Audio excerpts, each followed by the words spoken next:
Hello, everyone. I'm really excited to be today with you, covering a topic, as she said, moving from bits to Atom, and in this case, trying to navigate through what we call digital infrastructure and our vision and our plans toward that goal. Let me introduce, I'm super excited to be today with an incredible global panel from left to right. Chris Thomas, co-founder, and also a partner of Assembly Venture with an incredible track record, more than 10, 15 years in the mobility arena. Isabel Candil from Microsoft, incredible experience in digital transformation as digital advisor currently. Norberto Mateos from Intel, business consumption director in AIVIA and also country lead. And the last, but really important also, Alfredo Serret from Telefónica Tech, Global Director of Business Development. So you see covering from the pure technology to the VC perspective, from the digital enablers, and in our side, trying to moderate always with the infrastructure in our mind. Let me bring you back to almost 100 years ago. Imagine that you are in the earliest stage of the automotive industry, in the area of Detroit, that our friend knows very well. He's coming from Detroit. Where the 4T was already on the streets. But when we talk about the streets were not what we have in mind about the street. Were more or less earth paths, very difficult to navigate. The technology was ready. The 4T was ready to scale, and the scalability was not coming because a very simple restriction. The roads were not paved.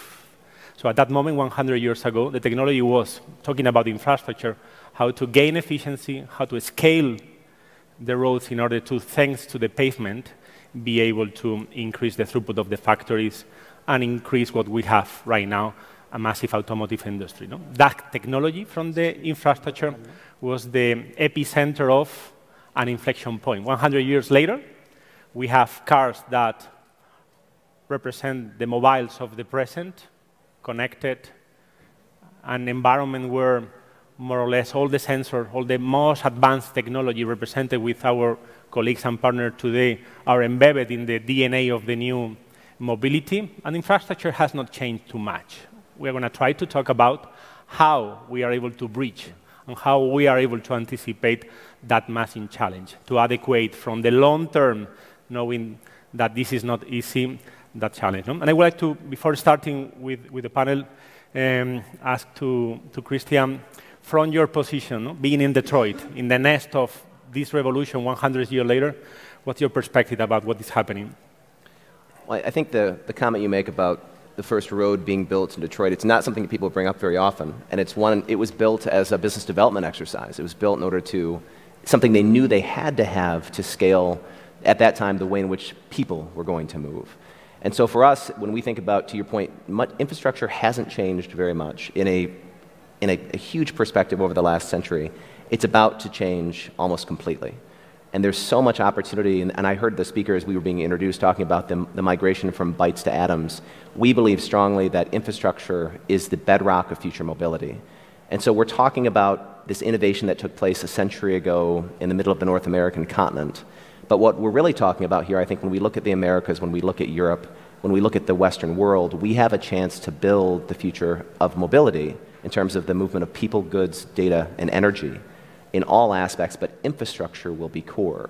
So going back to that point, I believe strongly at that time, roads and infrastructure were thought of as something you had to have to actually fully move the world.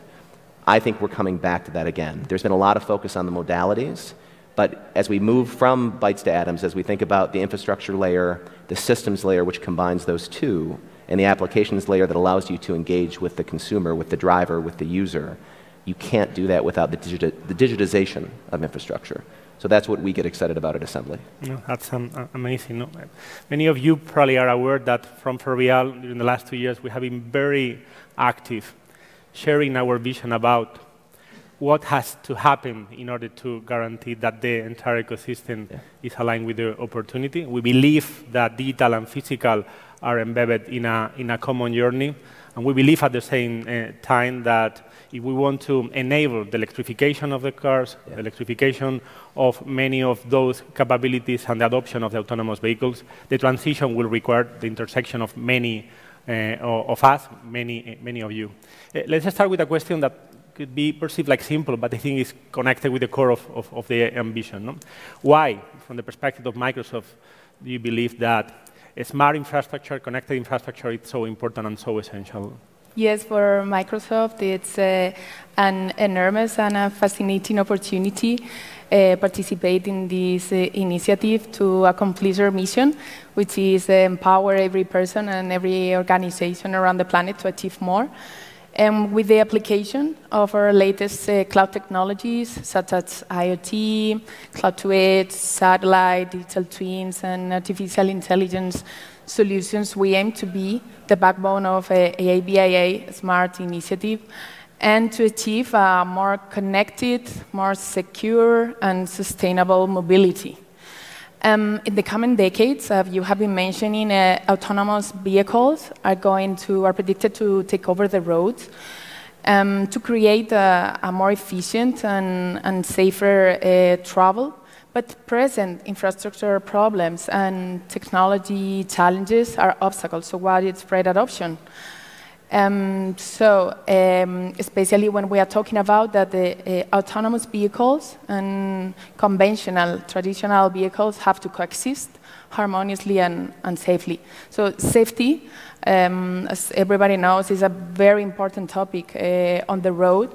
So thanks to the information provided by Intel sensors and with low latency provided by 5G with Telefonica or Microsoft, which, by the way, is key to act fast and save lives.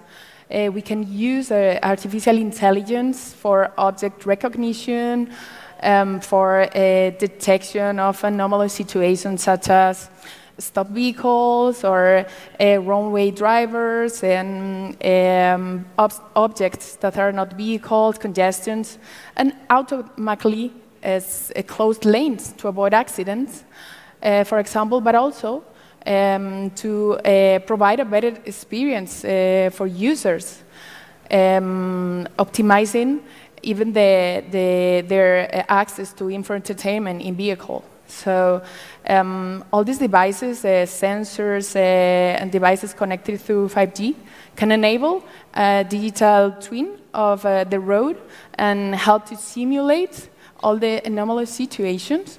So we can train artificial intelligence models with synthetic data and collecting, processing all this information and communicating to users or their vehicles, make them to take better decisions. No, it's a lot of things embedded in that goal.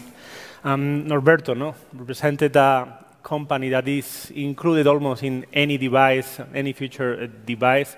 When we talk about infrastructure, which role do you think is ready to be played Intel, and how do you foresee the infrastructure? Yeah, so maybe a couple of comments, right? I think the drivers are clear, right? We were just mentioning some of them, safety, efficiency, etc. The technology is there.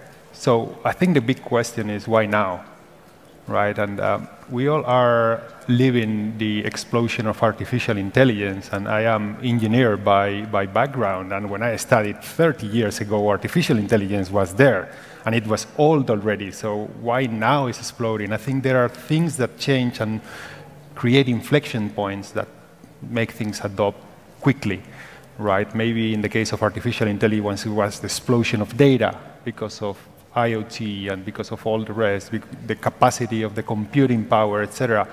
I think right now for mobility, there is an alignment, real star alignment of technologies. Is the connectivity, the 5G, both bandwidth and latency, is the cloud, right? That Azure cloud that is giving you the chance, but it's at the same time the edge, so getting close. The experience, how do you bring close the computing to the user, and then artificial intelligence. Those four things are making this viable, possible, and the time. So, we're bringing all of our infrastructure technology in order to enable those infrastructures. Yeah, that's incredible.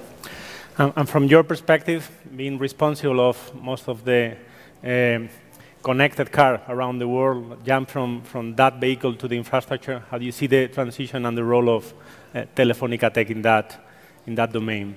Well, I think in this new environment, there's a huge disruption force that is 5G. 5G, let's take a minute to talk about that. It's nothing comparable with what I've ever seen before. It's not only about speed, that is 100 times, is 10 times the fiber speed at every sensor, or at every, but it's about latency. That is the physical concept that is about interaction. So you're able to interact in real time to a few milliseconds. That is the human brain experience. So we enable new forms of services like autonomous cars or remote surgery. So it's a completely new wide array of services down there. And density, that is a very important point. This is you have 1 million devices per square kilometer. That is making at least the Internet of Things promise real. Everything, literally everything is going to be connected. Our floor, our clothes, our wearables, this chair, your glasses, or this auditorium. No? So the whole compound of this new force is going to move us into, we call it probably the first technology around Web3, as 4G was the last technology around Web2. No? So this is the sort of quantum leap we're foreseeing. No? This is a first-facing journey. We have up and running globally more than 50 pilots down there.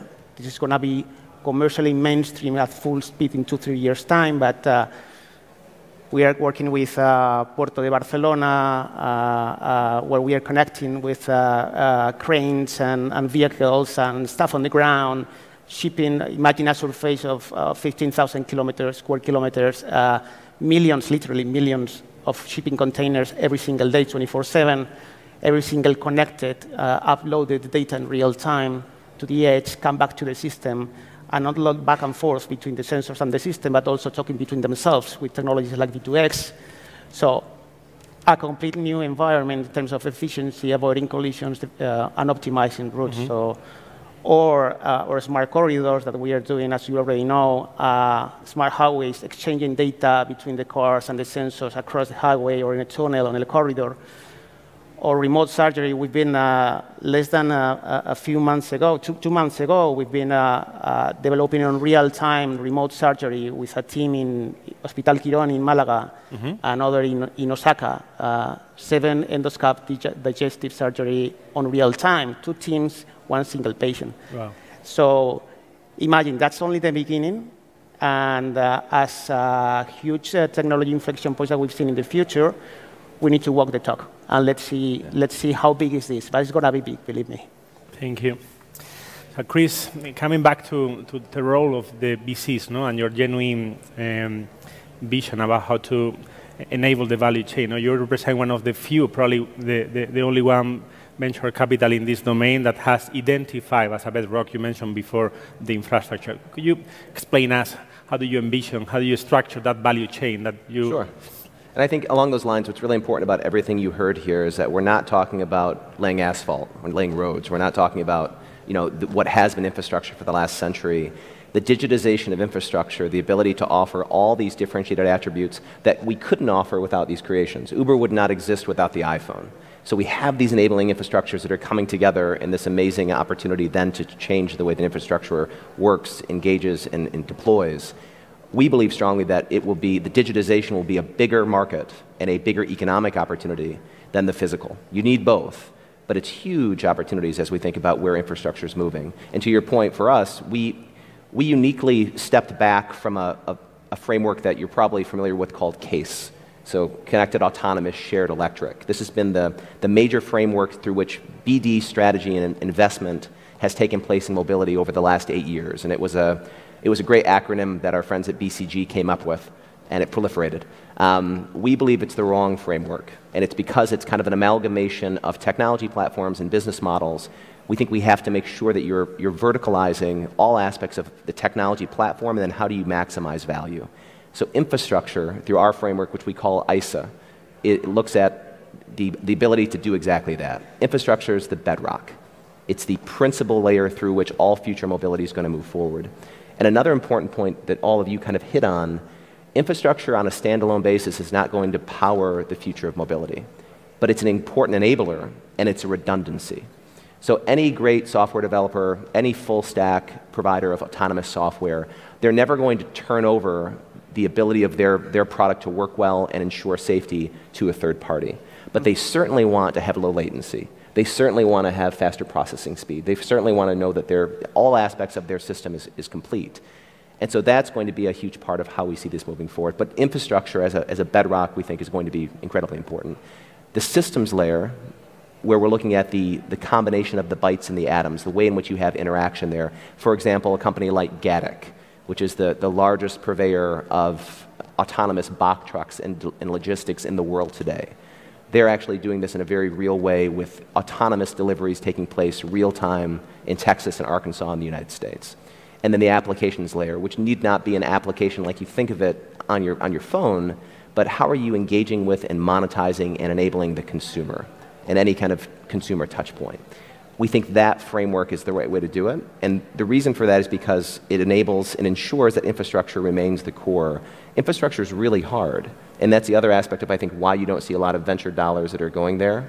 But if you understand the macro opportunity and you understand how you can create value through those three levels, we think it's exactly the place to be deploying capital. It's so important to refer to common framework that will create a common understanding, and from there, common legislation, common policy, and standards at the level of technology. We talk about value. No? It's a very vast concept. At the end, the social component, it's really important because everybody knows that infrastructure represents a catalyzer that could expand, could trigger many other externalities. No? How do you identify, envision, no? and try to capture from your role and your own company that social value? Yes, AIVIA, a smart road, was born out of a desire to make roads safer, more efficient and sustainable, and also to provide a better experience for users today and for the generations to come. So with all the technologies that I've been mentioning before, and we all have been mentioning before, we can reduce road accidents on these highways using artificial intelligence incident prediction based on these algorithms. So I think that in terms of safety, this is a huge benefit because also if an accident has to occur on the road, there will be a wealth of data to inform post-crash incidents, and we can, with artificial intelligence, we can predict and we can identify patterns and contributing factors to this accident to prescribe changes to reduce the risk of a repeat event. Additionally, the orchestration of mixed traffic will also maximize the capacity of the road network and also provide support to the public transit. And for sure, sustainability is a big one. We have the opportunity with this initiative to advance our sustainability ambition and enable the company, Ferrovial, to take action and to measure and to test that all the actions for reduction strategies are reaching your goals. Yeah, that's super interesting. Let's jump in order to tackle another important topic because the time is running. The importance of open ecosystem network and how we are able to resonate working in conjunction towards this challenge. No? Probably from Telefónica perspective and going back in order to close with the vision of Chris. Yeah. For us, it's a key aspect of all these things is the whole notion about the ecosystem. This is a multiple actor play. We as Telefónica or as telcos have not been the very best of doing so. So we need to change our mindset, and we're trying to do so because there are a lot of factors here from the technology point of view, manufacturers, the infrastructure providers, chipsets, hardware, software, venture capital, so a big mess, right? So we need to structure a little bit and try to face this like a whole ecosystem approach. And maybe on our mind, two things. One is we do need some sort of public sort engagement. So in the context of Europe, the NextGen EU funds is going to be critical, but on a broader scale, public and private is going to be a marriage that needs to make it work. And from the regulatory point of view, some sort of homogeneous framework. It is key for us. How do we collect data? How do we extract it? How do we guarantee the privacy of the customer? What is good or bad? What are the clear rules of engagement that allow us to play a fair playing field for our business? No? Yeah. From your perspective? Yeah. When we're driving our cars and we need to refill, you don't have an issue if this petrol station is from one brand to another. This needs to happen in the new infrastructure as well, right? So we need to be able to standardize. That's something that as companies here are used to work in these consortiums, industry consortiums, and we need to standardize all of this, right? Likewise, if you just take a step maybe a little bit higher, you say, what's going to happen with the insurance of the cars? What's going to be the liability of an accident in autonomous cars? All that needs to be solved. So there are infrastructure and there are also legal regulations that need to be figured out. Then I really much like the comment from Chris on the business models, right? How do we create that environment for all the different ecosystem players to let everybody in, to let everybody freely play in a fair way, right? So I think those are some of the challenges. Obviously, in our industries, we are leading some of those engagements. We're used to make open standards into hardware, into software. Otherwise, this doesn't work, right? My phone, I go everywhere in the world and it works, right? Again, so I think we need to bring that as well to this environment. And it's not as straightforward as we are leading into some of these initiatives, right? And the rest need to be able, so we need to be open and inclusive. The rest need to be willing to play.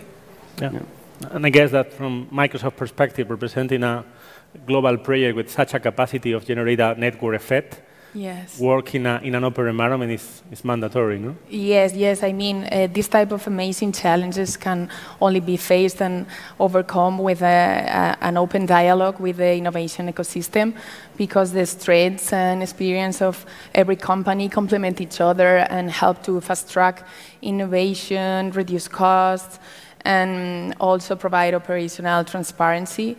I think that every company complements each other, and team up with others always adds this type of value and make organizations grow quickly and efficiently. From your perspective, presenting the financial, but at the same time, probably more connected type of element, do you think that open environments are mandatory from the design to the operation? Is a current momentum the one that forces us to be aligned due to those standards that all of you were mentioning? This is something that is going to stay. What's your perspective of that? So I actually think this is maybe the most important question. Open environments, we talked about consortiums, we talked about ecosystems. This means that we're choosing who we're going to partner with, and we're partnering with them for certain reasons. So we at Assembly, we talk about how we invest in the men and women who will move the world. And we talk about that because those men and women will define where the world moves. Who we do business with, why we do business with them, the systems that we incorporate. This is something that I think we sometimes don't pay enough attention to. So for us, we have two incredibly important theses behind why we exist. One, we believe that we're in the midst of a bifurcation between the Eastern and the Western world. Totalitarian regimes that are potentially not open innovation ecosystems. And so there's an understanding as to where we're going to partner and where we're going to deploy. And two, we have a very strong belief in the legacy industrial centers of the Western world. So you think about these locations in Spain, in Germany, in Turin, across the Midwest, in Detroit and Pittsburgh, in Tokyo and Seoul. If those places make the right partnerships, technology decisions, acquisitions, and just innovation, it's not as if they just will be a part of it. We, in the West, can lead. And so if we don't define and demand open ecosystems, if we don't demand that we're going to work with high-integrity people that value rule of law, that value civil rights, that value all the things as to where we want to move, we're going to move somewhere, but why are we going there? So the future of infrastructure needs not just to be the enablement of movement, and we need to have a destination. And I think these ecosystems allow us to move to places that are principled, that are valuable, and that are really exciting.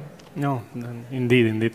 Time is running, probably over the speed limit because those 30 minutes are almost end. I would like to ask you, just in a matter of 20 seconds, closing your eyes, projecting in 10 years from now, how would you like to imagine what we are talking in a decade? 20 seconds, best guessing.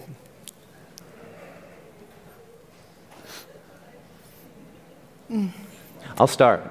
So I think for me, in 10 years, I want none of us to be on this stage. and the reason I want none of us to be here is because you in this crowd, some of you, are going to be on this stage.